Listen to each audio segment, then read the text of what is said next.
간밤 뉴욕 증시가 이 중간선거 결과에 대한 불확실성 그리고 CPI 발표에 대한 경계감 속에 크게 밀렸습니다. 그동안의 상승세를 돌아서고 하락으로 전환한 건데요. 우리 시장도 이 영향 받아가면서 오늘 하락으로 출발하긴 했지만 낙폭을 상당 부분 많이 줄여내고 있는 상황이죠. 코스피 지수 현재 약보합권 위치하면서 2423선 지나가고 있고요. 코스닥 지수도 장 초반에 1% 이상 낙폭을 보였다가 현재는 0.52% 정도 빠지면서 710선에서 일단 움직이고 있습니다. 그러면 이 속에서 오늘 어떤 종목들 우리가 체크해보면 좋을지 잠금 해제 통해서 열어보도록 할게요. 오늘은 인포스탁 데일리 김종효 전문위원과 함께하겠습니다. 위원님 안녕하세요. 네, 안녕하십니까? 네, 앞서 시장에 대해서 지수 잠깐 읊어드렸었는데요. 지금 시장에서 어떤 종목들 움직이고 있는지 머니맵 통해서 간단하게 짚어보겠습니다. 오늘 일단 삼성전자가 1% 정도 빠지고 있고요. SK하이닉스는 1% 정도 상승, 이렇게 둘의 표정은 엇갈리는 모습입니다. 그리고 LG디스플레이가 현재 보합 상태에 머물러 있고요. 삼성전기는 0.71% 정도 빠지면서 오늘 약간 상승과 하락을 왔다 갔다 하고 있어요.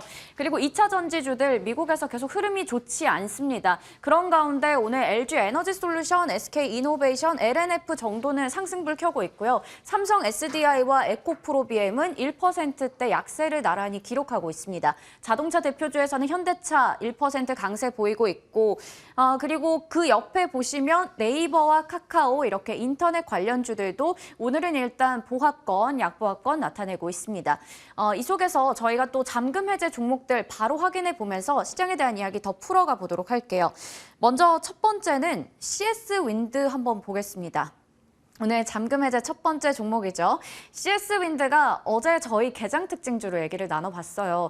다시 이 풍력 에너지 관련주들이 시세를 좀 많이 내기 시작하면서 이쪽에 좀 주목할 때인가 이렇게 김민수 대표님께 여쭤봤더니 CS 윈드도 좋고 그런데 CS 베어링이라던가 세아제강 뭐 이런 쪽도 한번 주목해보자 얘기를 주셨었거든요. 그리고 중간선거 결과 확실히 나오고 나서 봐도 늦지 않다라고 하셨는데 오늘 또 일제히 오르는 걸 보니까 이거 빨리 좀 사야 되는 거 아닌가 뭐 이런 생각도 들더라고요. 저는 네. 다시 바람이 부는 건지 우선은 실적부터 먼저 체크해 보겠습니다. 3분기 실적이 어떻게 나왔냐면요. 전년 대비해서는 잘 나왔어요. 그런데 컨센서스는 살짝 정말 살짝 밑돌았지만 그래도 3분기 실적 전반적으로 호실적 기록했습니다. 네, 일단 실적이 안 좋을 걸로 봤는데 괜찮게 나온 거죠. 그래서 일단 뭐 3분기, 4분기와 관련돼서 풍력 관련주들의 전반적인 실적 컨센서스는 일단 눈높이를 낮춰놨는데 뭐 그 정도보다는 잘 나온 것이 핵심 포인트이고요. 그래서 최근에 원래 박스권 안에 머물고 있던 그런 주가가 급하게 다시 박스권 상단으로, 단기 박스권 상단으로 올라오는 그런 모습을 나타내고 있습니다. 어제는 이제 수급도 굉장히 강화되는 모습이었고요.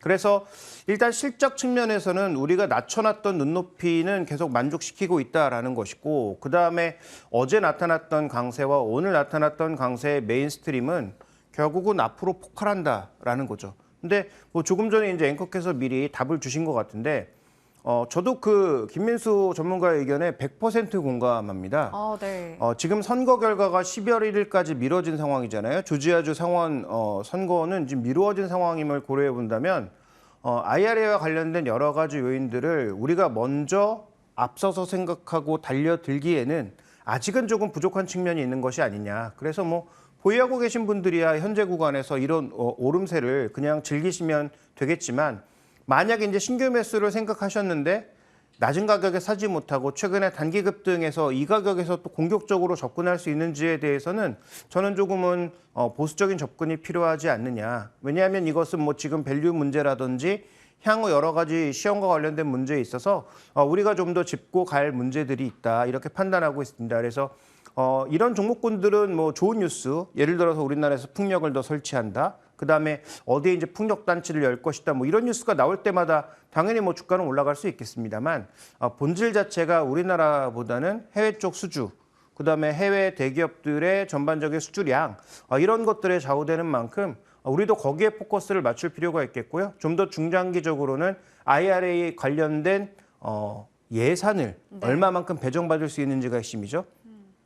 자, 우리가 이제 공화당이 양원을 장악하면 IRA 관련돼서 뭔가 많이 바뀔 수 있다라는 착각을 하게 되지만, 공화당의 핵심 포인트는 민주당 너무 돈을 많이 쓰는 거 아니야가 핵심이거든요. 그래서 IRA 법안의 최앞단에 있는 그런 내용들에 대해서 공화당 의원들은 집중하고 있다라는 것을 고려해 봤을 때 그 뒷단에 있는 우리 이제 자동차 문제라든지 이런 것들은 뒷단에 있으니까 그런 문제들까지 과연 신경을 쓸지 여부가 알 수 없는 만큼 지금 구간에서는 섣부른 베팅보다는 지금은 보유자의 영역임을 인정하고 지금 지켜보는 것이 좋지 않을까. 3분기 실적이 긍정적이었던 것은 시장이 우려했던 것보다는 잘 나오고 있다 정도로 해석해 보시는 게 좋을 것 같습니다. 네, 일단 시장 우려보다는 이 실적이 또 잘 나왔고요. 그리고 앞으로 수주에 대한 기대감 가져가면서 주가 상승세를 보이고 있습니다. 하지만 말씀을 해주셨듯이 어제 저희 체크해 봤듯이 지금은 좀 보유자 영역이다 얘기를 주셨어요. 그렇기 때문에 우리가 중간 선거 결과 확실히 나오고 IRA 법안에 대해서 구체적인 부분들 앞으로의 실적에 대한 이런 구체적인 부분들 확인될 때까지는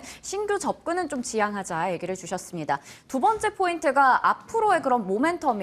사실 뉴욕 증시에서도 지금 태양광이나 풍력 관련된 기업들 주가가 좋거든요. 그렇기 때문에 좀 그 부분 함께 봐야 될 것 같아요. 어떻게 보시나요? 일단 미국 기업은 아니지만 베스타스가 이제 풍력 쪽에서는 메인스트림이라고 봐야 될 거고 CS 베어링이든 CS 윈드든 자체적으로 자기들이 공사를 턴키 방식으로 수주하는 게 아니잖아요. 결국 누군가 물량을 줘야 받을 수밖에 없는 상황이기 때문에 이 베스타스의 움직임 굉장히 주목해 볼 필요가 있는데 최근에 말씀해 주신 것처럼 주가가 저점 부근에서는 반등을 시도하고 있고 이러한 양상은 선거와 관련된 일종의 기대감일 수도 있고요. 그다음에 내년에 EU 리파워 EU라든지 그다음에 이제 국내 그다음에 미국 쪽에서도 풍력 쪽이 늘어날 수 있다라는 그런 기대감이 선반영되고 있다라고 봐야 할 것 같습니다. 그런데 우리가 놓치지 말아야 될 것은 올해부터 꾸준하게 내려왔던 이 베스타스의 흐름이라는 것, 결국은 수익성 문제라든지 수주 문제라든지 이런 것들로 인해서 이미 레벨 다운이 된 거죠. 그래서 지금 현재 회복은 내년도의 기대감을 선반영하는 그런 양상인데 우리가 올해 내내 경험했지만 앞서가서 좋을 게 별로 없다. 네. 현재 구간에서는 확실하게 수주량이라든지 이런 것들이 좀 더 확인되는 것을 눈으로 보고 가도 전 늦지 않다라고 판단하고 있고요. 그러면 주가가 미리 다 올라가 버리면 어떡하냐. 그러면 그때 또 살 종목들이 또 있습니다. 네. 그래서 이 종목 하나 놓친다고 해서 2,000개 종목 중에서 내가 살 종목이 없는 게 아니니까 너무 그렇게 위험에 같이 베팅할 필요는 없다라는 거죠. 또 최근에 단기 주가가 급하게 반등한 종목에 대해서 너무 급하게 접근할 필요는 없다라고 저는 개인적으로 판단하고 있어서 현재 지금 베스타스의 움직임을 보면 글로벌리하게 같이 지금 페어링돼서 움직이는 건 맞다. 그런데 현재 구간에서 이 페어링이 과연 풍력의 전반적인 추세 반전을 의미하는 것이냐? 거기에 대해서는 저는 약간 물음표를 표시하고 싶습니다. 왜냐하면 누구나 풍력을 하고 싶고 탈탄소를 하고 싶겠지만 경기가 꺾이고 돈이 없으면 제일 먼저 없어질 것도 바로 탈탄소와 친환경 관련 사업들이라는 점도 눈여겨보실 필요가 있는 것이죠. 네, 좋습니다. 그러니까 지금 우리 CS 밴드, CS 베어링, CS 윈드 이렇게 오른다고 해서 이거 빨리 못 따라잡아서 아쉬워하기보다는 좀 더 체크해볼 포인트들이 많이 남아 있는 것 같습니다. 그렇다면 지금 앞서 가격 전략을 전략까지는 아니었지만 우리가 매수 접근 어떻게 해야 될지 얘기를 주시긴 했었거든요. 적정 주가는 어떻게 보시는지 궁금해요. 오늘도 장 초반에 7만 원 선 한번 찍고 지금 살짝 내려와서 6만 8천 원 정도 지나가고 있거든요. 네. 현재적인 밸류에이션은 이게 포워딩으로 보느냐, 아니면 트레일링으로 보느냐에 따라서 다르고 또 이 종목의 미래 가치를 얼마만큼, 성장률을 얼마만큼 보는지에 따라서 지금이 싸 보일 수도 있고 상대적으로 비싸 보일 수도 있는 것이죠. 따라서 목표가를 드릴 수 없고요. 왜냐하면 향후 계획에 대해서는 변수들이 굉장히 많으니까. 그래서 이제 긍정적으로 보시는 분들은 향후 이후의 수주량, 인도의 수주량, 미국의 수주량 이런 것들만 얘기하시잖아요. 그게 지켜질 거라고 믿는 것은 저는 너무 순진한 그런 바람이다. 그건 어디까지나 계획일 뿐이고 내년도에 경기가 예상보다 강하게 꺾이고 금리가 계속 올라가서 조달금리에 부담이 오면 예상만큼 수주 못할 가능성도 있다라는 것을 인정하고 가야 된다는 거죠. 그래서 만약에 이 종목을 정말 싼 가격에 사셨다면 지금 현재 구간에서 자신만의 기준을 가지고 계속 보유하는 전략이 필요하다. 그래서 보유자 입장에서는 저는 강력 보유 의견을 말씀드리고 싶고요. 그러면 신규 매수를 고민하고 계신 분들은 현재 구간에서 접근하시기보다는 가격 조정을 이용해서 접근을 하시든지 아니면 풍력은 이미 한 타임 시세가 나온 것 같으니까 다른 종목 쪽으로 좀 더 포커스를 이동하시는 것이 어떨까라고 판단하고 있습니다. 네, 이렇게 CS 윈드에 대해서 좀 자세하게 짚어봤습니다. 풍력보다는 또 다른 섹터로에 우리가 한번 시선을 돌려보는 것도 괜찮겠다라는 말씀 해주셨고요. 그러면 두 번째 잠금 해제 종목 확인해 보겠습니다. 오늘 저희가 출발 성공 투자, 이 투자뉴스 7 시간에도 민영 앵커가 삼성전기에 대해서 브리핑을 해줬었어요. 이제는 돌아볼 때 올해 들어서 사실 많이 빠졌었죠. 한 40%가량 빠졌었는데 11월 들어서 또 많이 올라오고 있습니다. 그리고 어제 정규장에서 7%대 급등이 나왔는데 그 이슈가 바로 이거였어요. 최초로 뭐 서버용 FC BGA를 양산한다라는 소식 나왔습니다. 우선은 실적 먼저 체크를 해볼게요. 네. 실적이 네, 일단 3분기 실적을 한번 보실까요? 이 종목은 제가 아마 뭐 봄쯤인가요? 그때 한번 굉장히 긍정적으로 말씀을 드렸다가 실제로 예상과 다르게 주가가 급하게 떨어져서 뭐 제가 개인적으로 사과 방송도 했었고, 네. 그러니까 뭐 잘못 본 거, 뭐 잘못 볼 수 있죠. 주가 빠질 수 있는데 네. 일단 제가 너무 강력하게 말씀드린 것에 대한 어떤 사과 말씀을 드린 적도 있고, 그다음에 저는 2분기, 3분기가 이제 실적이 떨어진다라고 봤는데 실제로는 3분기, 4분기가 실적이 이제 강하게 떨어지고 있는 양상인 것이죠. 그래서 3분기 뭐 보시다시피 전반적으로 실적이 좋지 않은 양상, 아무래도 IT 재고가 쌓이고 있는 것 자체가 부담 요인으로 다가오고 있습니다. 그러면 광군제와 블랙 프라이데이 때 IT 재고 소진이 빠르게 될 것인가? 알 수 없죠. 지금 현재 구간에서 뭐 일부 사람들은 가격을 굉장히 할인해서 팔 것이기 때문에 아마 소비하지 않았던 그런 소비 수요가 폭발할 수 있다. 이렇게 보는 사람들도 있고요. 뭐 그렇지 않을 거다. 여전히 이제 IT 수요가 굉장히 부진해서 IT 세트의 재고가 소진되지 않으면 부품도 다시 출하가 쉽게 늘어날 수가 없는 거죠. 그래서 이런 부분도 고려해 봤을 때 4분기까지 의미 있는 반등은 쉽지 않다라고 판단하고 있고요. 3분기 실적, 뭐 시장의 컨센서스와 비교해 봤을 때도 전체적으로 좀 부진한 모습을 보여줬다는 측면에서 보면, 그것도 수출주라고 할 수 있는 종목이 부진했다라는 측면에서 보면 굉장히 안 좋은 것은 맞고 4분기까지도 이런 실적 악화가 이어질 수 있다. 이렇게 볼 필요가 있습니다. 네, 이 시황에 대해서는 참 좋지 않은 것 같습니다. 하지만 최근에 이렇게 낙폭이 과대했던 IT 부품주들이 많이 올라오고 있잖아요. 삼성전기도, LG 디스플레이도. 그렇다면 이 실적의 회복 기대해 볼 수 있는 요소는 없을까요? 네, FCBGA 얘기는 예전에 나온 거죠. 그래서 뭐 그게 나온다고 해서 뭐 좀 모멘텀이 된다라고 네. 생각하지는 않고요. FCBGA가 정말로 실적이 크게 늘어나려면, 그렇다면 인텔이 빨리 칩을 만들어줘야죠. 그러니까 네. 지금의 IT의 거의 모든 원흉은 솔직히 인텔입니다. 그래서 인텔은 도대체 뭐 하고 있는지, 개발 능력이었으면 빨리 좀 넘기던지, 아니면 뭘 하고 있는지 모르겠는데 1년째 지연되고 있는 인텔의 지금 저 행태는 IT 업계를 전반적으로 힘들게 만들고 있다. 그런데 삼성전기는 일단 기대해 볼 수 있는 것은 뭐 내년 1분기에 두 가지라고 보고 있는데요. 첫 번째는 갤럭시 S23이 빠르게 출시될 거라는 거죠. 그래서 어쨌든 갤럭시가 전반적으로 잘 안 팔린다고 하더라도 판매량은 유지가 되고 있고, 그리고 S 시리즈라든지 뭐 여러 가지 이제 폴더블 같은 플래그십 물량들은 그래도 일정 부분 소화가 되고 있단 말입니다.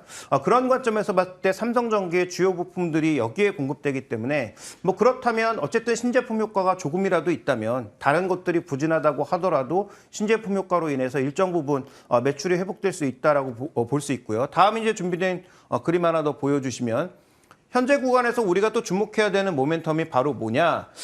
무라타 같은 종목군들도 서서히 이제 돌고 있는데, 무라타가 누구입니까? MLCC의 제왕이거든요. 네. 근데 여기 뭐 하고 있느냐? IT 세트뿐만 아니라 자동차에도 MLCC를 공급하고 있는 회사인데, 삼성전기도 3분기, 4분기부터는 자동차용 MLCC와 관련된 매출이 증가할 수 있다라는 게 핵심 포인트라는 거죠. 내년도에 뭐 전기차 터진다면서요. 그래서 2차 전지 다 랠리 보이고 있잖아요. 남들이 다 흥분하고 있는 2차 전지보다는 2차 전지만큼 올라가지 않았고 자동차에 들어가는 부품이기도 한 삼성전기도 이제는 조금 관심을 가질 만한 때가 되지는 않았나라는 생각을 해봐야 될 것 같습니다. 물론 얼마만큼 수요가 나오는지 여부, 그다음에 카메라 모듈이 테슬라를 포함한 전기차로 얼마나 들어가는지 여부도 살펴보실 필요는 있겠지만, 전체적으로 이 두 가지 모멘텀을 봤을 때 저는 뭐 4분기가 실적의 저점이라면 1분기부터는 느린 속도라도 회복될 가능성이 높지 않을까, 이렇게 보고 있습니다. 네, 그렇다면 지금 저점에서 많이 올라오고 있는 삼성전기 목표 주가 어떻게 잡고 계신가요? 네, 일단 뭐 기술적인 저항선은 한 16만 원, 17만 원 선 정도에 놓여 있는 상황입니다. 현재 지금 수급이라든지 전반적인 시장 상황이 기술적 저항선을 넘을 수 있을 정도의 강력한 에너지를 분출할 거냐? 그러진 않을 것 같고요. 현재 밸류 기준으로 봤을 때도 지금 현재 트레일링, 그다음에 포워딩 모두 PR 기준으로 10배 수준에서 움직이고 있다. 그러니까 내년도 실적도 제한적이다라고 보고 있는 건데 만약에 전기차에서 터진다면 저는 그거보단 조금 더 갈 수 있다라고 보고 있기 때문에 그렇다면 목표를 PR 한 12배 정도 수준으로 봤을 때 16만 원에서 17만 원 선 정도까지는 볼 수 있는 것이 아닌가. 그래서 그 정도를 1차 타겟으로 해서 현재 삼성전기에 대해서는 최근에 이제 단기적으로 가파르게 올라온 부분이 있으니 주정을 이용해서 매수하실 는 것이 어떨까라는 생각을 가지고 있습니다. 네, 이렇게 삼성전기에 대해서 이야기 들어봤고요. 목표 주가는 16만 원 선에서 17만 원 선 잡아주셨습니다. 오늘 CS윈드와 삼성전기 두 가지 잠금 해제 종목 열어봤습니다. 지금까지 인포스탁 데일리 김종효 전문위원과 함께했습니다. 위원님 감사합니다.